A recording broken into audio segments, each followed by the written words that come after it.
Hi గారు, welcome to our channel. ప్రస్తుతం మనతో పాటు దాము బాలాజీ గారు, సీనియర్ జర్నలిస్ట్ ఉన్నారు. వారితో ఒకసారి మాట్లాడదాం.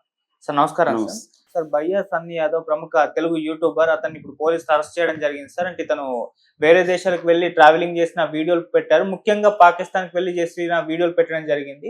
సో అందుకే అరెస్ట్ చేశామని చెప్తున్నారు. అయితే మామూలుగా జ్యోతి మల్హోత్రా కూడా ఇదే కేసులో అరెస్ట్ చేశారు. మరి దానికి ఏమైనా సంబంధం ఉందా? మరి విదేశాలకు వెళ్లే యూట్యూబర్ల మీద ఇప్పుడు ఫోకస్ పెట్టారా? వాళ్ళని అరెస్ట్ చేస్తున్నారా? మరి ఇంకెవరైనా డేంజర్‌లో ఉండే అవకాశం ఉందా సార్? మనకి ఇప్పుడు లేటెస్ట్ గా భయ్యా సన్నీ యాదవ్ యూట్యూబర్ అరెస్ట్ అయ్యాడు. అసలు ఎందుకు ఈ స్థాయిలో ఫోకస్ పెడుతున్నారు మన ఇండియన్ ఇన్వెస్టిగేటివ్ ఏజెన్సీస్ అంటే ఆపరేషన్ సింధూర్ తర్వాత ఒక టెన్స్ వాతావరణం అయితే పాకిస్తాన్కి ఇండియాకి మధ్య ఉంది. సో అసలు పాకిస్తాన్ నెట్వర్క్లన్నింటినీ బ్రేక్ చేయాలని సీరియస్గా తీసుకున్నట్టుగా అర్థమవుతుంది. ఒకటి టెర్రర్ నెట్వర్క్ అంటే స్లీపర్ సెల్స్ టెర్రర్ నెట్వర్క్, రెండవది ఎప్పుడూ లేనంతగా ఎస్పినోజ్ యాక్టివిటీ. ఎస్పినోజ్ అంటే గూఢాచర్య కార్యక్రమాలని ముందుగా బ్రేక్ చేయాలి. ఎక్కడ వాళ్ళ నెట్వర్క్ అంతా కూడా బ్రేక్ చేయాలి. ఇండియన్సే కొంతమంది ద్రోహులుగా మారి పాకిస్తాన్కి సమాచారం చేరవేస్తున్నారు అనేది బయటకు వచ్చిన తర్వాత దాని మీద ఎక్కువగా ఫోకస్ చేస్తుంది. ఇటు ఏటీఎస్ యాంటీ టెర్రరిస్ట్ స్క్వాడ్ కానీ, ఇటు ఎన్ఐఏ నేషనల్ ఇన్వెస్టిగేటింగ్ ఏజెన్సీ కానీ, వీళ్ళిద్దరూ ఈ రెండు సంస్థలు ప్రధానంగా దీని మీద ఫోకస్ పెడుతున్నట్టుగా అర్థమవుతుంది. ఈ క్రమంలో ఆల్రెడీ ఒక 15 to 20 మెంబర్స్ అరెస్ట్ అయ్యారు. ప్రముఖ యూట్యూబరు, వ్లాగరు, ట్రావెల్ వ్లాగరు జ్యోతి మల్హోత్రా, గజాల, తర్వాత మన ఢిల్లీలో ఒక అతను అరెస్ట్ అయ్యాడు. వాళ్ళ భార్య సెకండ్ వైఫ్ పాకిస్తాన్లో ఉంది కాబట్టి మాటికి వెళ్ళి రావడం జరుగుతుంది. అట్లాగే రాజస్థాన్ నుంచి కాశ్మీర్లో పహల్గామ్లో 17వ తేదీ వరకు పనిచేసిన, అంటే 22 అటాక్ జరిగితే 17 వరకు అక్కడ పనిచేసిన సిఆర్పిఎఫ్ జవాన్ని అరెస్ట్ చేశారు. ఇలాగా అక్రాస్ ద ఫీల్డ్స్ చాలామందిని అరెస్ట్ చేస్తున్నారు. ఓన్లీ యూట్యూబర్స్ మీద ఏమీ ఫోకస్ చేయట్లేదు, అందరి మీద చేస్తున్నారు.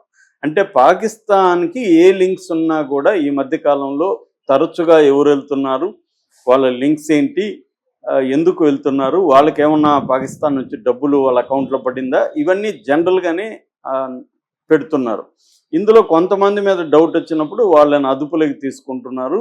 అవి కొంత ప్రైమా ఫేస్ ఎవిడెన్స్ ఉందనుకుంటే వాళ్ళని కోర్టుకు పెడుతున్నారు, అరెస్ట్ చేస్తున్నారు. ఇది ప్రాసెస్ అన్నమాట. సో ఇప్పుడు జ్యోతి మల్హోత్రా ఆమెదైతే ప్రైమా ఫేస్ ఎవిడెన్స్ కనబడింది. పాకిస్తాన్ వాళ్ళతో సంబంధాలు ఉన్నాయి అమ్మాయికి. ఇక్కడ కూడా ఢిల్లీలో పాకిస్తాన్ హై కమిషన్ దాంట్లో పనిచేసే మంజుమ్మల్ అనే అతనితో, తర్వాత డానిష్ అనే అతనితో, వీళ్ళతో సంబంధాలు ఉందనేది ప్రూవ్ అయింది కాబట్టి ఆమెను కోర్టుకు పెట్టి జైలుకి పెట్టారు. సో ఇప్పుడు బన్నీ సన్నీ యాదవ్ ఈ అబ్బాయిని నిన్న చెన్నై ఎయిర్పోర్ట్లో అరెస్ట్ చేసినట్టుగా తెలుస్తుంది. ఈ అబ్బాయి చాలామందికి పాపులర్ ఇక్కడ. ఎందుకంటే బన్నీ సన్నీ యాదవ్కి ఈ మన నాన్ వేష్కి పడదు. వాళ్ళిద్దరు గొడవ వల్ల ఇద్దరు కూడా పాపులర్ అయ్యారు. ఇద్దరు బండబూతులు తిట్టుకుంటూ ఒకరి మీద ఒకరు పోస్టులు పెట్టుకున్నారు. ఎందుకంటే ఒక రకమైన కాంపిటీషన్ ఉంది ఇద్దరికి. ఆ అబ్బాయి ట్రావెలర్, ఈ అబ్బాయి ట్రావెలర్. కాకపోతే ఈ అబ్బాయిది ఒక యూనిక్ స్టైల్ ఉంది. బన్నీ సన్నీ యాదవ్ అనే అబ్బాయిది. ఇతనిది బేసిక్గా ఏమంటే తెలంగాణలో మన సూర్యాపేట దగ్గర నూతన్కల్ అనే ఒక ఊరు. అక్కడ వీళ్ళ నాన్న ఫార్మసీ నడుపుతాడు. Middle class family. వీళ్ళ బ్రదర్ కూడా భయ్యా కళ్యాణ్ యాదవ్, అబ్బాయి మంచి ప్రొఫెషనల్ కబడ్డీ ప్లేయర్. ఇతను ఏంటంటే 2017 ఆ ప్రాంతంలో బైక్తో చిన్న ట్రావెల్ చేయడం, 100 కిలోమీటర్లు 150 కిలోమీటర్లు ట్రావెల్ చేసి యాక్షన్ కెమెరాతో ఆ వీడియోలు పెట్టడం. అంటే ఒక అడ్వెంచర్ ట్రావెల్ అనే ఒక ఫార్మేట్ని ఇతను ఎంచుకున్నాడు. ఆ భయ్యా సన్నీ యాదవ్ అనే ఛానల్ పెట్టాడు 2017లో. తర్వాత వాళ్ళ ఫాదర్కి హెల్త్ ప్రాబ్లం వల్ల కొంత గ్యాప్ వచ్చింది. మళ్ళీ 2018లో ఫస్ట్ అరకు వరకు వెళ్ళడం, 2300 కిలోమీటర్లతో ఆ ట్రిప్పు పెట్టడం, దానికి మంచి రెస్పాన్స్ రావడం. అక్కడి నుంచి అబ్బాయి దేశంలో ఉండే అనేక ప్రాంతాలు, దాని తర్వాత విదేశాలకు వెళ్ళడం, విదేశాలకు కూడా బైక్ ట్రిప్పులు వెళ్ళడం, ఇది మొదలుపెట్టాడు. అక్కడ మంచి రెస్పాన్స్ వచ్చింది. ఇవాళ చూస్తే ఆ అబ్బాయికి 47,50,000 సబ్స్క్రైబర్స్ ఉన్నారు. ఇది మంచి రికార్డ్ అని చెప్పచ్చు. 47 లక్షల పైన సబ్స్క్రైబర్లు ఉండడం అనేది మాటలు కాదు. అట్లాగే దాదాపు 1400 వీడియోలు ఇప్పటి వరకు అతను దాంట్లో అప్లోడ్ చేశాడు. సో అందులో లక్షల్లోనే అతను వ్యూస్ అంతా కూడా వెళ్తున్నాయి.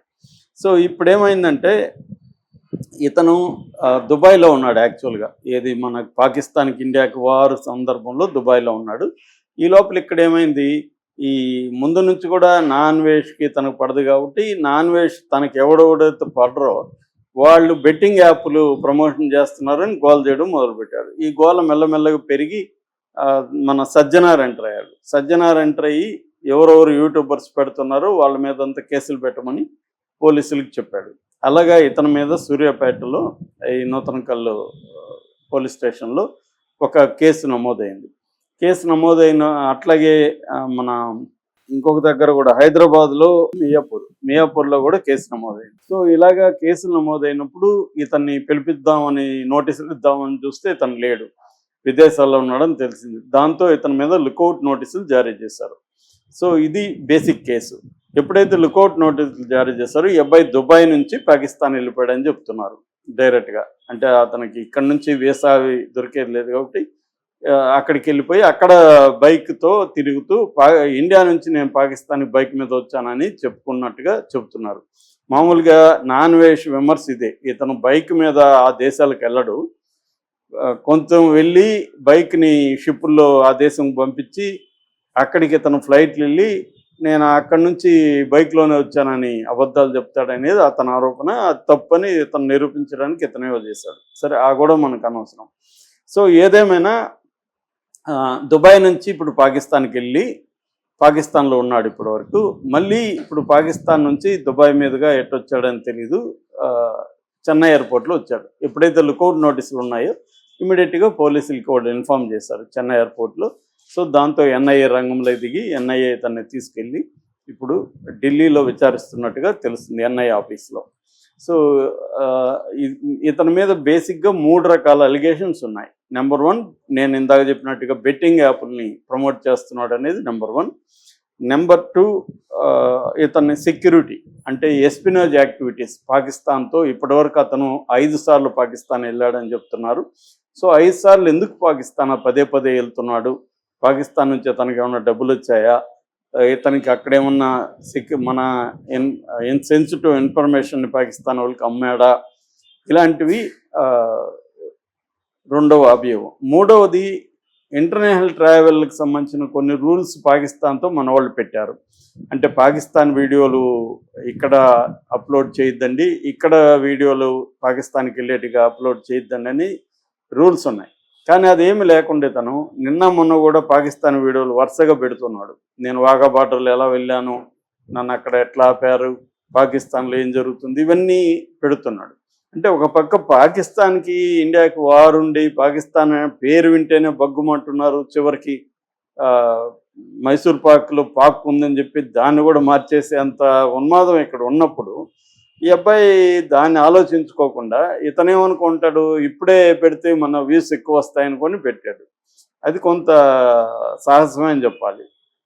దాంతో ఏమైందంటే చాలామంది వీడికి బుద్ధి రాలేదు, వీడు ఇప్పుడు పాకిస్తాన్ని పొగుడుతూ వీడియోలు పెడుతున్నాడు, ఇక్కడ ఇతన్ని సంగతి చూడండి అని. ఎప్పుడైతే జ్యోతి మల్హోత్రా అరెస్ట్ అయిందో ఇమీడియట్గా ఇతన్ని సిబిఐకి తర్వాత ఎన్ఐఏకి పోలీస్ డిపార్ట్మెంట్లకి ట్యాగ్ చేస్తూ చాలామంది పోస్టులు పెట్టడం మొదలుపెట్టారు. దాంతో ఇతని మీద ఎన్ఐఏ కూడా నిఘా పెట్టింది. సో ఇప్పుడు ఇతన్ని అరెస్ట్ చేశారు. దీని మీద ఈరోజు మార్నింగ్ లేకపోతే నైట్ వాళ్ళ ఫ్రెండ్ ధీరజ్ అనుకుంటా అబ్బాయి పేరు, ఆ అబ్బాయి చెర్రీ అనే ఒక అబ్బాయి వీడియో పెట్టాడు. ఆ అబ్బాయి ఏమంటాడంటే అతన్ని అరెస్ట్ చేసింది వాస్తవమే కానీ వాళ్ళు అరెస్ట్ చేసినట్టు వాళ్ళ అమ్మ నాన్నకి చెప్పాలి కదా, చెప్పలేదు, ఎక్కడ పెట్టుకున్నారో తెలీదు, మాకు ఆందోళనగా ఉంది, అతను ఏమి నేరాలు చేయలేదు, సో ఎన్ఐఏ ఇలా చేయడం కరెక్ట్ కాదు, పేరెంట్స్కి చెప్పాలి అనేది అతను చెప్తున్నాడు. అది కరెక్టే పాయింట్. ఎవరిని అదుపులోకి తీసుకున్నా వాళ్ళ పేరెంట్స్కి చెప్పాల్సిన అవసరం ఉంది. ఎన్ఐఏ అయినా సిబిఐ అయినా ఎవరైనా అతను ఎంత ద్రోహం చేసినాడని అభియోగం ఉన్నా మన దేశంలో చట్టం ఉంది కాబట్టి చట్ట ప్రకారం వెళ్ళాలి. చట్ట ప్రకారం పేరెంట్స్కి ఇన్ఫామ్ చేయాలి. అతనికి హక్కులు ఆటోమేటిక్గా ఆరోపణలు చేసినంత మాత్రాన హక్కులు వెళ్ళిపోవు. అతను ప్రూవ్ అయ్యే వరకు అతను నిర్దోషిగానే పరిగణించాలి. సో ఆ చెర్రీ చెప్పిన పాయింట్లో వాస్తవం. రెండో పాయింట్ చెర్రీ ఏం చెప్తున్నా అంటే మీడియాకి ఉపదేశిస్తున్నాడు. మీడియా వాళ్ళు ఎందుకు అతన్ని బయట పెట్టారు, అతని కేసులో అతను నేరస్తుడు కానప్పుడు అతని బయటికి రాకూడదని ఇతను వాదిస్తున్నాడు. మరి ఇతనికి బేసిక్ కాన్స్టిట్యూషన్ చట్టం తెలిసినట్లేదు. ఈ చెర్రీ అనే అబ్బాయికి ఎవరిని అరెస్ట్ చేసినా ఫలానా అభియోగాల మీద అరెస్ట్ చేసామని చెప్పొచ్చు, మీడియా కూడా చెప్పొచ్చు. మీడియా చెప్పకూడదని ఏం లేదు. రెండోది అతను దోషం తేలే వరకు బయట పేరు చెప్పకూడదు అంటాడు ఇతను. ఎవరు చెప్పారు ఇతనికి పేరు చెప్పకూడదని? మనం ప్రపంచంలో అనేక చోట్ల చూస్తూనే ఉన్నాం కదా మన ఇండియాలో. సో ఇప్పుడు అరెస్టులంతా ఇప్పుడు పోసాన్లు, వంశీలు వీళ్ళంతా అరెస్టులు రోజు ఎందుకు వస్తున్నాయి? వాళ్ళు ఏమి నేరాలు చేశారని ప్రూవ్ అయిందా? జగన్ ప్రూవ్ అయిందా? జగన్ మీద ఎందుకు వస్తున్నాయి? చంద్రబాబు అరెస్ట్ చేశాడని ప్రూవ్ అయిందా?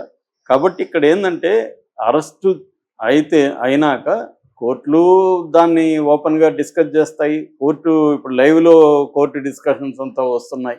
ఇతనికి ఏమీ తెలియనట్టుగా లేదా అమాయకత్వం నటిస్తున్నాడా లేదా తెలియదు నాకైతే, కానీ మీడియా మీద విరుచుకుపడుతున్నాడు. అంటే మీడియా దేశద్రోహి అని పెడుతున్నారు. సో ఇతను పోనీ ఈ ఛానల్లో చూస్తే అక్కడే మనం ఇతని వీడియో కిందనే 3 వారాల కింద ఏం పెట్టాడు తెలుసా? పిచ్చి కుక్క అన్వేష్ మీద ఎఫ్ఐఆర్ అని పెట్టాడు. మరి అన్వేష్ ప్రూవ్ అయిందా శిక్ష? ఇతను ఎలా పెడతాడు పిచ్చి కుక్కని? అంతకుముందు అసలైన స్కామర్ నా కొడుకు అన్వేష్ అని పెట్టాడు. సో నువ్వు బూతులు పెట్టి వేరే వాళ్ళని తిట్టచ్చు, ఇవాళ నువ్వు అరెస్ట్ అయితే నిన్ను గురించి మాట్లాడకూడదా మీడియా? కాబట్టి ఇక్కడ ఎవరికేమి అదేదంటారు కర్మ రిటర్న్స్ లాగా ఎవరినేం వదలదు. నువ్వు అన్వేషణ తిడితే అన్వేషణ నిన్ను తిడతాడు, నువ్వు అరెస్ట్ అయినప్పుడు అందరూ కూడా దీని గురించి మాట్లాడతారు. ఇది ఎందుకంటే దేశ భద్రతకు సంబంధించిన విషయం. ఆ రకమైన ఆరోపణలు వచ్చినప్పుడు మీడియా చెప్పాల్సిన అవసరం ఉంది. మనమేం అతన్ని దోషనో ఇంకోటని తేల్చట్లేదు, కానీ అభియోగాలు ఏమున్నాయి